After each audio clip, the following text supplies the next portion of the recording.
Assalamualaikum warahmatullahi wabarakatuh. Alhamdulillah. Selamat malam para sedulur-sedulur yang saya cintai dan semoga dicintai oleh Allah SWT. Para sedulur, jadi di awal tadi ada potongan video singkat sebuaran demo ya. Demo daripada massa yang saat ini sudah mengarah ke arah yang anarkis ya teman-teman, sampai kemudian ke penjarahan. Ini tadi memang itu di Atrium Senen ya, memang kemudian berusaha menjarah daripada toko-toko yang ada di Atrium Senen. Yang jelas memang ini semua berlanjut terus ya sampai tadi sore. Kemudian ada segerombolan massa yang kebanyakan ini kalau kita lihat para remaja yang kemudian menggeruduk rumahnya salah seorang anggota DPR RI yaitu Ahmad Saroni, dan kemudian melakukan penjarahan di rumahnya Ahmad Saroni. Dan sepertinya berlanjut malam hari ya ke rumahnya anggota DPR RI juga, yaitu Yapuya dan Eko Patrio. Dan ini memang sepertinya sudah melenceng dari semangat daripada demo yang dilakukan oleh para buruh, kemudian mahasiswa dan para elemen masyarakat yang ingin kemudian mencari jalan keluar ya terhadap sistem yang bermasalah di negeri kita ini kan. Ini kan memang kemudian ngarahnya sudah anarkis, kemudian melakukan pengerusakan, melakukan penjarahan, walaupun mungkin ya sebagian orang juga merasa puas gitu karena mungkin kesal terhadap oknum-oknum tertentu yang memang kemarin juga dalam sikap dan perilakunya, ucapannya kasar ya terhadap masyarakat, dan tingkah polanya juga nggak kemudian menggambarkan rasa empati dengan kondisi masyarakat yang lagi susah saat ini. Tapi lagi-lagi saya pikir ini adalah suatu tindakan yang melanggar hukum, tindakan yang kemudian juga udah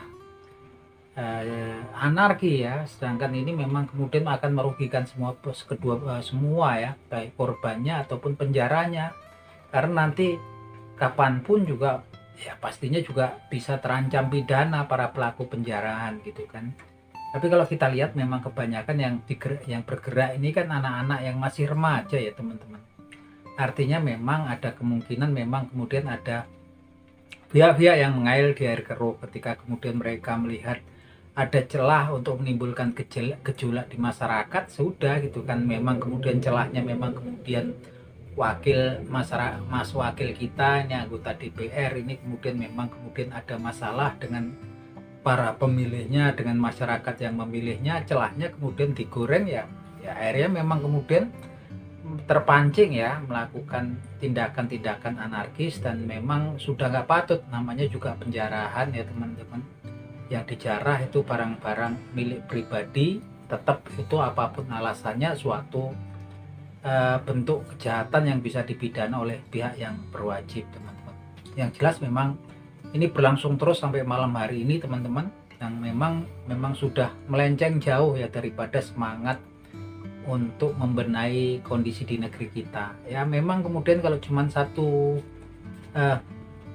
dua kali kejadian ini udah ada shock terapi. Memang yang paling masuk akal adalah kemudian memang Presiden Prabowo Subianto saat ini memang dalam kondisi urgen seperti ini harus lebih berhati-hati, karena memang jebakannya adalah ketika kemudian memang masyarakat kemudian terpancing untuk melakukan tindakan-tindakan anarkis, tindakan-tindakan kayak apa ya, yang membuat seperti tindakan yang sudah merusak dan berupa penjarahan. Mau nggak mau kan memang kemudian Presiden kemudian memerintahkan jajaran TNI ataupun polisi untuk kemudian menindak tegas para pelaku anarkis. Dan ini memang kemudian yang saya pikir dinanti-nanti oleh para invisible hand yang memang berusaha menimbulkan gejolak di masyarakat, yang ujung-ujungnya ketika nanti ada benturan lagi-lagi antara aparat dengan masyarakat, ketika kemudian ada korban, dan kemungkinan besar gitu kan, namanya sudah di lapangan itu kan posisinya panas semua gitu kan. Akhirnya memang kemudian tujuannya adalah salah satunya adalah mendiskreditkan Presiden Prabowo Subianto sebagai presiden kita saat ini gitu kan. Saya pikir ini posisi yang susah ya teman-teman, karena itu memang yang dituju itu ketika masyarakat terpancing untuk melakukan tindakan-tindakan anarkis, penjarahan yang memang ya, mereka sudah ada bibitnya, karena memang kesal dengan perilaku-perilaku wakil-wakil mereka di parlemen ya teman-teman. Itu celah gitu kan.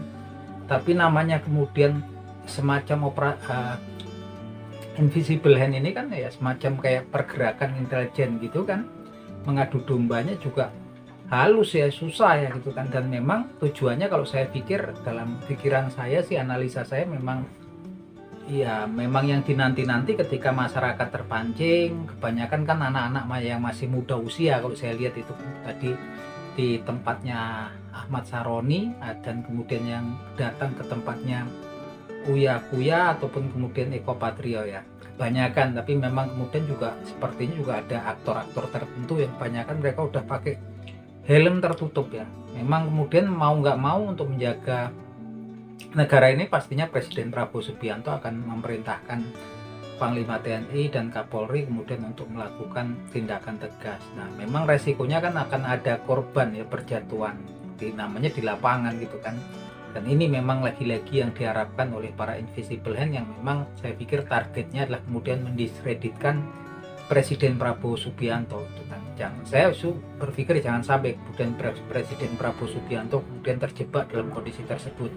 Kalau menurut saya langkah yang paling tepat adalah kemudian mengumpulkan para jajaran ketua partai, kemudian untuk berdiskusi, untuk memberikan jalan keluar tentang masalah yang terjadi di bangsa kita ini saat ini. Dan memang kemudian yang paling urgen adalah kemudian salah satunya adalah kemudian menuruti daripada tuntutan mahasiswa dan sebagian besar elemen masyarakat, adalah kemudian DPR untuk menerbitkan undang-undang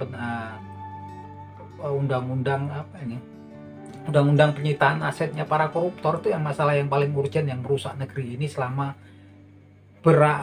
bertahun-tahun. Rusaknya negeri kita ini memang karena para koruptor, dan memang sepertinya memang mereka itu kuat pengaruhnya ya, karena sudah bertahun-tahun juga ide tentang kemudian penerbitan undang-undang perampasan aset koruptor ini sampai sekarang juga nggak bisa goal ya, seperti cuman hayalan dan harapan masyarakat aja. Dan kalau perlu memang hukuman mati ya teman-teman untuk para koruptor, karena memang salah satunya memang udah nggak takut lagi di negeri kita ini. Kalau cuman sama pidana kemudian memang penjara kayaknya nggak takutnya cuman sama mati atau kemudian dimiskinkan, itu aja gitu kan.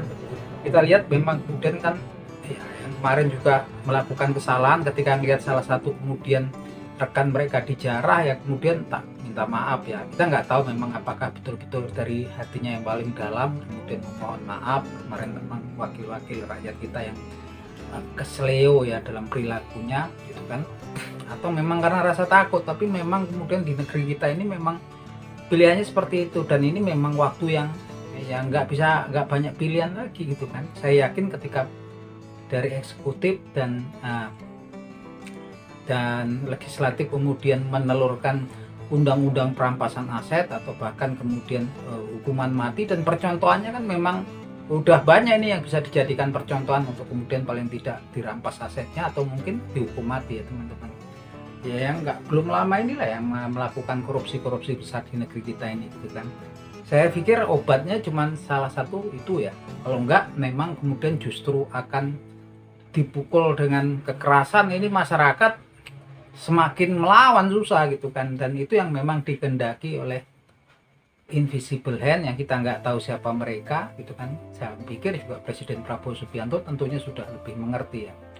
Tapi yang jelas ya, yang diinginkan adalah kemudian ada benturan antara masyarakat dan kemudian dengan aparat, karena itu ada kemungkinan, ada potensi kemudian akan ada korban. Ketika kemudian ada korban, berbalik ya arahnya, kemudian pastinya tambah kekecewaan, tambah semakin besar gitu kan. Karena memang ya sekarang itu udah bercampur ini ya, namanya kemudian ini kan memang krisisnya krisis politik dan juga termasuk juga krisis ekonomi saat ini sebetulnya gitu kan, yang mungkin selama ini selalu berusaha ditutup-tutupi, tapi kenyataannya memang kita itu susah, yang untuk menengah ke bawah itu lagi susah-susahnya sekarang itu. Lihat kalau untuk jualan usaha itu susah lagi gitu kan. Dan politik ya salah satunya memang kemudian kan ada kemudian yang ya di belakang layar lah, yang kita kemudian sepertinya kita tahu isunya tapi nggak bisa dibuktikan. Lagi-lagi memang menurut saya ini sangat urgent untuk kemudian antara eksekutif dan legislatif sepakat kemudian untuk menerbitkan undang-undang perampasan asetnya para koruptor, dan kemudian paling enggak hukuman mati juga ya gitu kan. Kalau cuman dengan tindakan keras ke masyarakat tentunya juga susah teman-teman gitu kan. Saya pikir seperti itu teman-teman. Nah kalau menurut, dan ini sangat urgent ya, kalau enggak ini kemudian kerusuhan ini semakin lama semakin melebar ke seluruh wilayah pelosok di negeri kita. Belum lagi di barat dan di timur juga ada potensi disintegrasi gitu kan. Ini memang langkah urgent harus segera diambil oleh Pak Prabowo Subianto. Menurut saya itu sih gitu kan.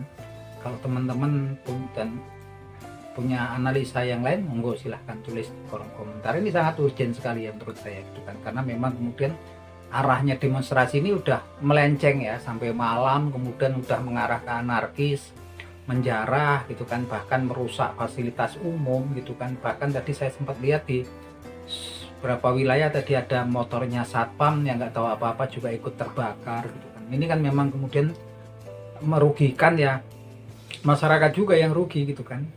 Nah itu aja teman-teman obrolan kita malam hari ini, semoga bermanfaat. Akhir kata wabillahi taufiq wal hidayah. Wassalamualaikum warahmatullahi wabarakatuh.